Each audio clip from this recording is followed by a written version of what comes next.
असह्य होतंय तुला सगळं. इतका भार घेऊन फार ओझं वाटतंय ना तुला. तुझं हे सगळं ओझं आज रिकामं होणार आहे बघ. आता मी सांगतोय ना ते कान उघडे ठेवून लक्षपूर्वक आणि शांतपणे ऐक. आता समज रस्त्यातून तू एक वजनदार गोष्ट तुझ्या उजव्या हातात धरून चालतोयस.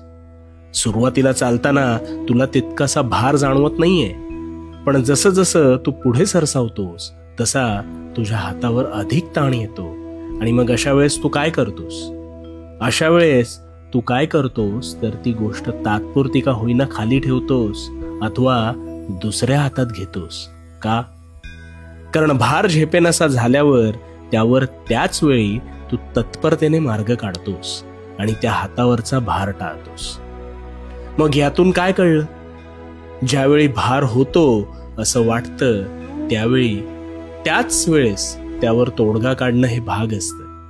आणि हो, भार हा शरीरावर आल्यावर तू झटकून काढतोस, पण मग मनाचं काय? मानसिक स्वास्थ्य तू तितकंसं गांभीर्याने घेत नाहीस आणि इथेच सगळी गफलत आहे. तुझ्या ह्या ताणतणावाची कारणं ना ही अनेक असू शकतात, पण मग ती कारणं धरून बसशील तर त्यात तुझीच फरफट होणार आहे आणि होतीये. मग अशा वेळेस काय करायचं? तर मनात गोष्टी न चघळता जसं हातावरचं ते ओझं झटकलंस ना तसं मनावरचंही ओझं झटकून टाकण्यासाठी बोलून व्यक्त व्हायचं. आता तू म्हणशील तर कोणाशी बोलायचं? तर जिथे तुला मन मोकळेपणाने बोलता येतं ना अशा कोणत्याही व्यक्तीशी बोल. पुरता भार निघून जाईल बघ. अथवा कोणालाच सांगायचं नसल्यास तुला ज्याचा त्रास होतोय ते तुझ्या दैनंदिनीत लिहून काढ. आता तू म्हणशील याने काय होणार आहे?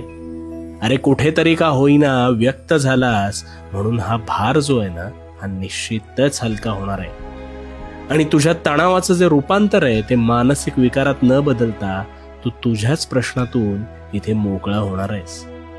चल चल सोडून दे आता तो भार आणि भिवू